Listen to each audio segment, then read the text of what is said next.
first man on the moon, and a very dedicated session here. But what we follow now will be a bit of a different aspect, maybe also a bit of a critical aspect, that so far, or in the past, when the Apollo program was going on, everybody was only talking about the man of the moon. Now, with the latest announcement here in the US and from NASA, all of a sudden the first woman on the moon is getting into focus. And that is something that fits perfectly in what the Federation, the International Astronautical Federation, is promoting in the frame of our IEF Global Innovation Agenda, which has been presented by our president a few years ago, and in which a 3G diversity is key, a key pillar of the Federation, and 3G standing for generation, geography, and gender. So the goal of the Federation is to become an exemplary organization in 3G diversity and promote 3G diversity throughout the Federation and throughout the entire global space community. So, coming back to the keynote, which will be an exciting keynote, and that will focus on a girl in the Man on the Moon program, meaning in the Apollo program, which was the Man in the Moon program, camaraderie and discrimination in the Apollo area. So get ready for a critical review of these times, and it's my distinct pleasure to welcome here Mrs. Rhoda Hornstein, who is an outstanding expert and retired from NASA, having all the insight, and we are all thrilled to have her here, and looking forward to hear from her what she will tell us about this exciting topic. Please join me in giving a round of applause to Rhoda Hornstein.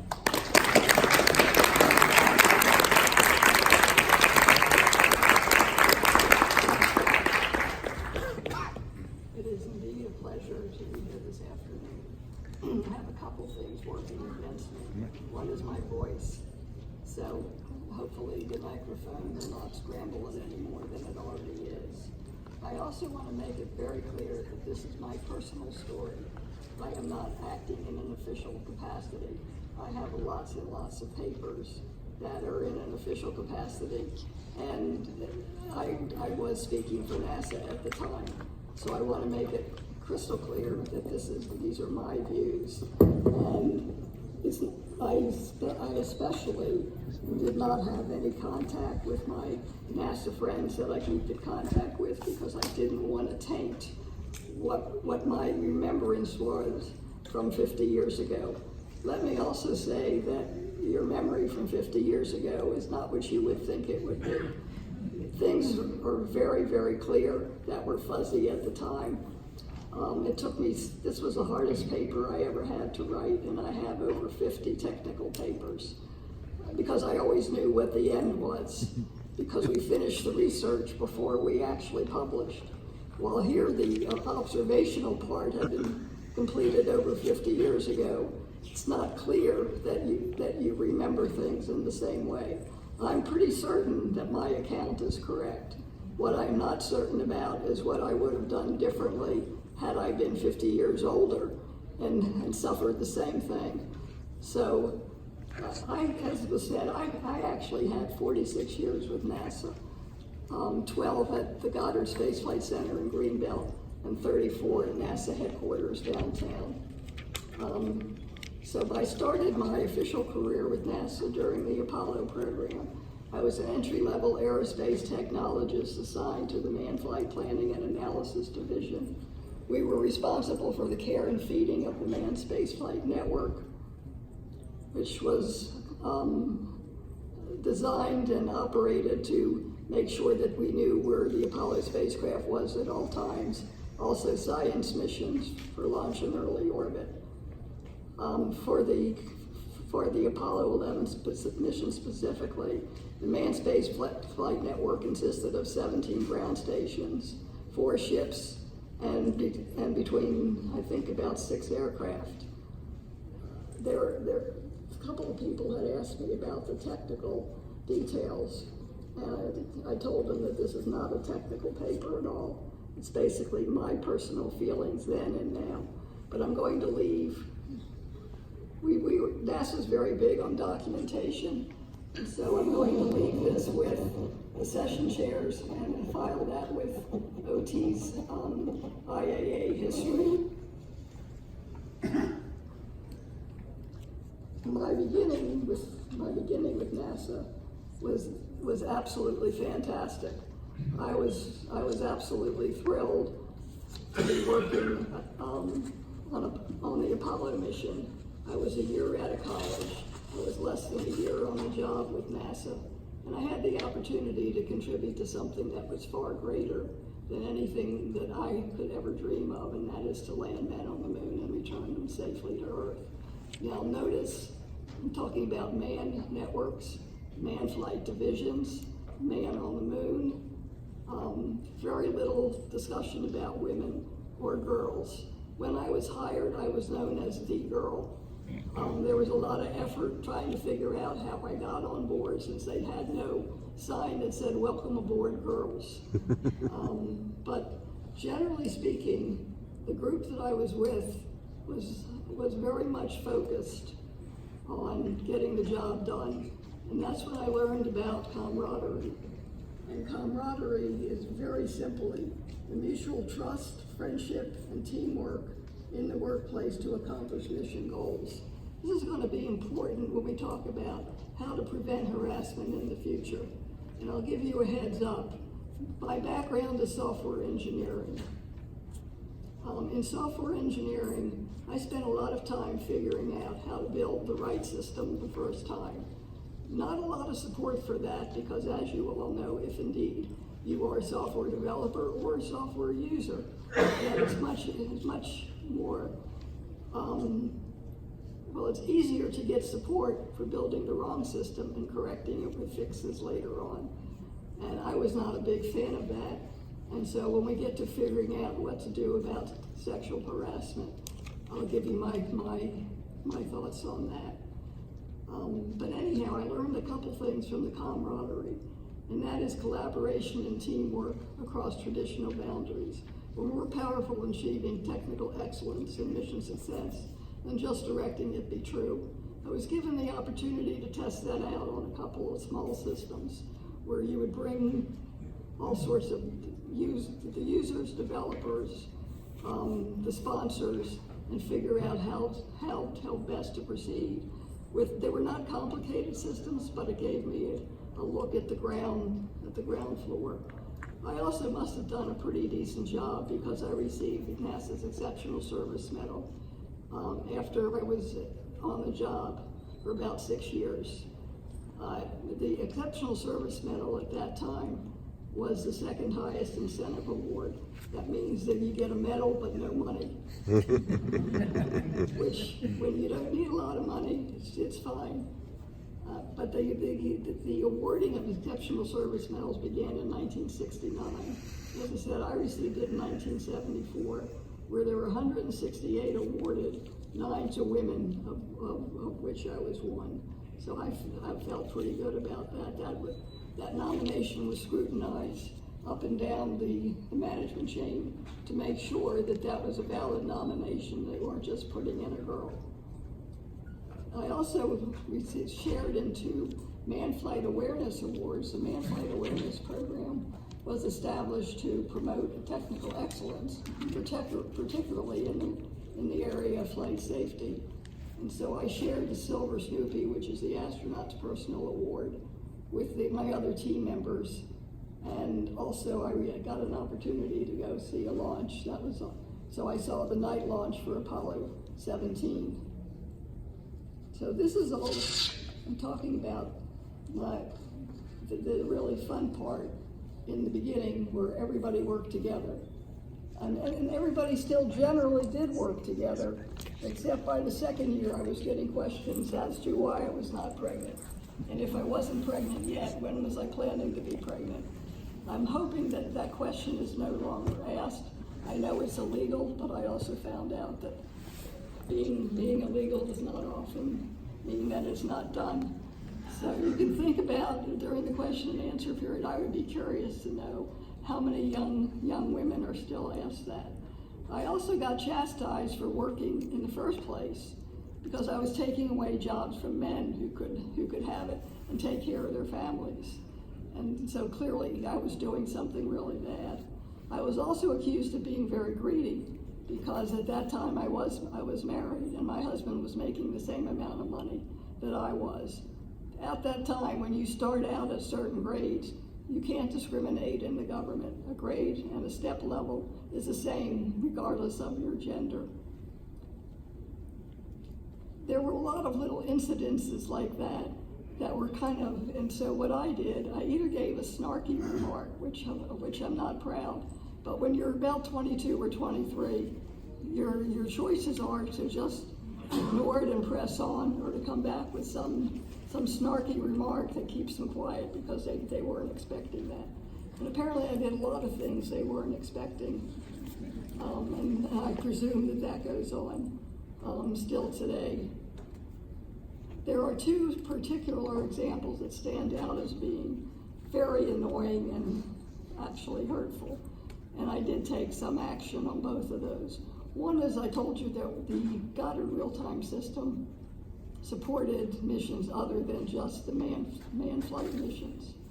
And so there was a spring of 1971 where we were supporting Mariner Mars, and the mission was not going well. I knew that, but my division chief did not.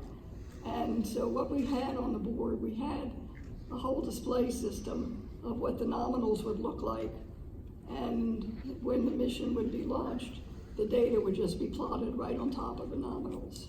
Well, as it turns out, the data coming in was not being plotted on top of the nominals, it was veering. And so it was making a parallel line.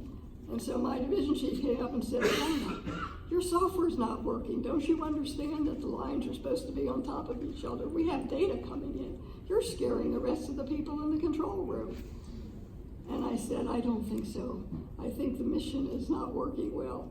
And very shortly thereafter, we heard over the communication circuit that the mission was headed for impact and to impound our data and get ready for the failure investigation. The second example that I remembered, if I close my eyes, I can see,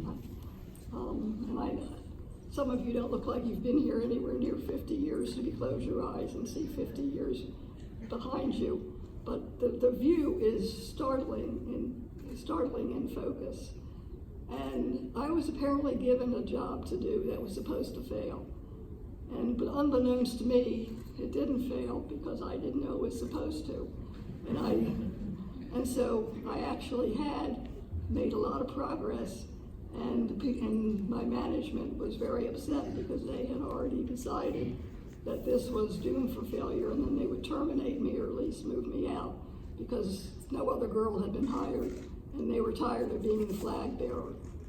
And so when I was told, could you just go a little bit slower, I didn't really know what to say. I said, I can't go any slower. It is what it is, and I want out. And so I was transferred out, and eventually I moved from Goddard to headquarters where I stayed. What I did in the paper, all of this is well documented in the paper. What I will tell you now about the headquarters is I really want to kind of brief through that. But before I do, I want to also stress some definitions. The way that the Apollo program influenced me, and the point is that I was in a position to contribute, but there's only so much a 22-year-old can contribute other than to soak it all up and make sure that you pick out the good things and apply them to your own career. And so the thing that I applied to my own career, which has lasted all the way through, including in retirement, and that is a sort of work ethic. Everybody has their own set of work ethics, and I call mine the Apollo mentality. And that is, if it's worth doing, it's worth doing well. If you make a commitment, honor it. If you were given a task that's never been done before, and it seems to be difficult to create a team or join a team and work it through. It also allowed you to figure out that leadership is a choice, not a position. And sometimes that gets you into difficulty, but it's the same thing as when advice is given that says you should take the initiative. That's what leadership is all about, taking the initiative that and you don't know what the answer is, but you can reason it through and you'll come up with something that's unexpected. The other thing I want to make sure that I'm clear about is when I talk about discrimination, and I'm talking about sexual harassment, the definition I used was from the National Academies of Engineering Sciences and Medicine in Washington. And it was referenced in an IEEE magazine from last fall. And they had 3 definitions. Well, actually, they had 1 definition of sexual harassment that had 3 components. One was this one that everybody talks about as part of the Me Too movement, which is sexual coercion. Another one that also is part of a different movement, but I don't think existed at NASA, was unwelcome sexual attention. What I did not realize that if you count gender discrimination, which is, let me be clear about what I'm reading. Gender harassment is the most common form of sexual harassment, consisting of verbal and nonverbal behaviors that convey hostility, objectification, exclusion, or second-class status about members of one gender. That is, behaviors that communicate that women do not belong or do not merit respect. Think of that last part about respect. If you think about what respect means, not false respect where you say, yeah, I heard you, and not check the box in some of these new organizations that talk, not to mention any of the company that's here, diversity and inclusion that says, okay, we've got a couple of these kinds of people and a couple of these kinds of people. But respect is something where you really listen to somebody. You're not just paying them lip service, and you see what's going on. Respect is what's really the key in both combating sexual or gender discrimination. My first encounter with all of this was put to bed pretty quickly and really didn't happen much during the Apollo mission support itself. And that is my first supervisor, when he was going to hire me, said that he had talked to his all-male team, which was about 10 men, and said he was getting ready to hire a girl. And he said, you know, they threatened to quit. Many of them have been here 15 years, and you're going to quit? I don't believe that. And as it turns out, my supervisor took a risk. He made it clear that he was going to hire a girl. He made it clear to his staff that they were going to respect this girl, and she was going to get work done, and she would be judged on the same merits that they were. And I had a terrific relationship with all of them. They all brought something different to the table. Not all of them had degrees. And so you think about, well, this really requires a degree. How can anybody contribute if they're just high school and a bunch of experience? But the people who had high school and just a bunch of experience thought of things in different ways that those of us who were so smart with our bachelor's, master's, in some cases PhDs, that we kind of look past that. And so if you think about everybody has something to contribute, you've really met the definition of diversity and inclusion.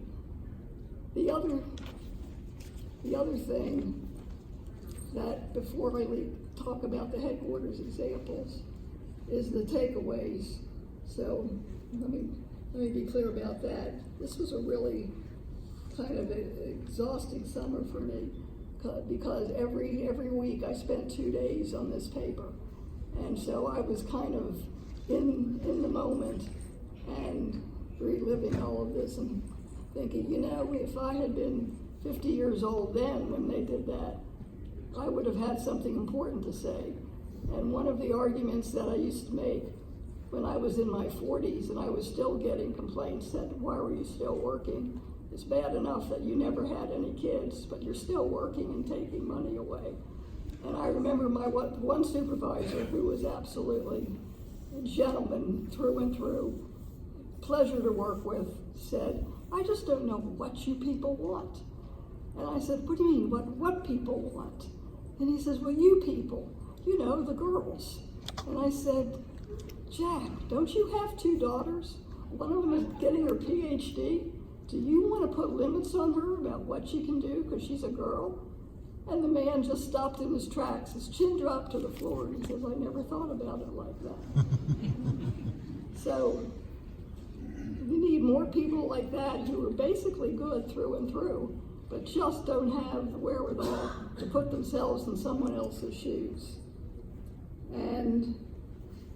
But anyhow, it turns out that my takeaway from the Apollo era was that the Apollo mentality was truly the work ethic for me. And one way to remember that is engineering is a team sport. Although not everybody considers that. Many years later, I was on an awards panel. And the awards panel, I was busy advocating for this guy who I knew, and I knew what the work that he had done. And I said, so-and-so was a team lead for, and all of a sudden the senior member of the awards panel said, team leader, we know team leads don't do anything, he's disqualified. And I said, how can you say that? Look at the write-up. He says, oh, they just make this stuff up. And I said, no, they don't. I actually know the guy, and I work with him. All of this is actually fairly conservatively and modestly written.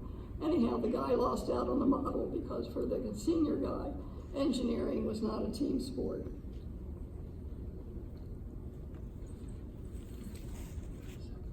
Okay, let me just wrap up you'll have to read if you want to find out how the story ends, read the paper. But I do want to mention one quick thing. At the beginning of this, I said that my background is software engineering, and I really want to build systems right the first time.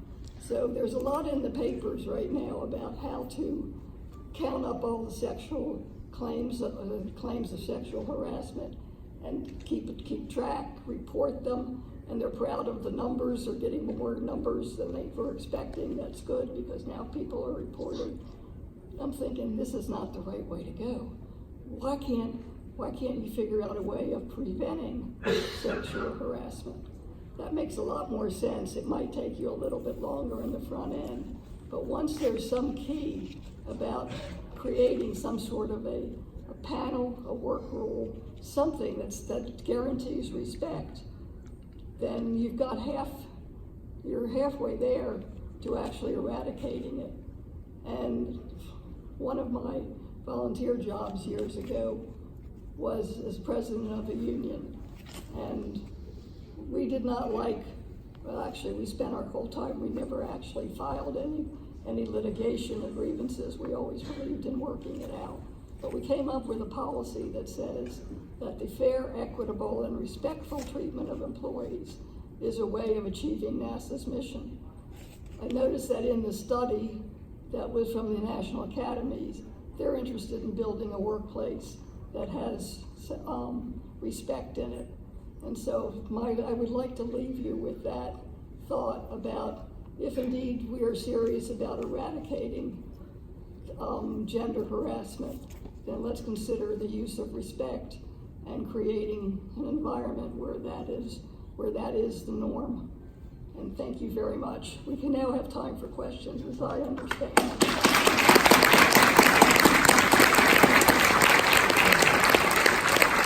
Yes, we do have time for a few questions. If you have questions, please come to the microphone in the middle of the room. And somebody has to ask how the story turned out. Please go right ahead, sir. Good afternoon. Thank you for a wonderful presentation.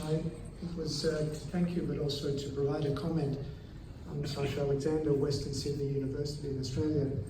We've become the equal #1 place in gender equity against the United Nations Sustainable Development Goals. It's seen as one of the highest top 2 attributes that our university was seeking. And I just want to mention that was promising and also that it was global. So if there's something that we can adopt in our own workplace, this could be a pattern of support that starts locally, gets upscaled nationally, and is something that transpires borders. Thank you very much. Thank you. I don't know if this is appropriate or not, but since there's some IAF people here, would it be appropriate for him to get in touch with the IAF for your idea program? Happy to share anytime. Thank you. Thank you. Other questions? We got time for one more. I'm coming with the mic. You have a roving mic? Thank you so much for sharing your experience. I wonder if you can react to this comment. I think, so as a relatively young professional, I don't get asked if I'm planning to become pregnant, so that's good. But anecdotally, I think my fellow professionals, we all have stories of things that have happened that are inappropriate. And one of the negative, I think, reactions of that is that we all feel that even though there has been progress, to some extent we will always suffer some discrimination, either for gender or I'm a minority, for example. So I wonder if that maybe is a reaction of what you just talked about counting the number of incidences. I just was curious of your reaction to that. I'm personally not a big fan of counting infractions and getting excited that the number is up. I remember being in a meeting many years ago with the then NASA administrator, and they were talking about EEO complaints and resolutions and how you can go through these various levels of arbitration. And so the administrator turned to me and said, "Rhoda, why don't you apply this to the union? Look at all the money you could save on lawyers." And I said, "We don't spend any money on lawyers. We don't go through any of that because we work it out in the beginning. The idea is to work it out before you get to some complicated bureaucratic way of counting and then figuring out you have success. There are certain things that makes sense to do, but gender harassment and treating people badly is not the answer. And the way to get that to change is, I don't know how many generations it takes to turn over the management. If somebody, my story is from 50 years ago. We thought that was kind of strange even for then, but I have no response to that at all. I'm sorry. Thank you. All right, let's call it a session for Rhoda. Thanks very much again, Rhoda, for being here. Thank you for coming.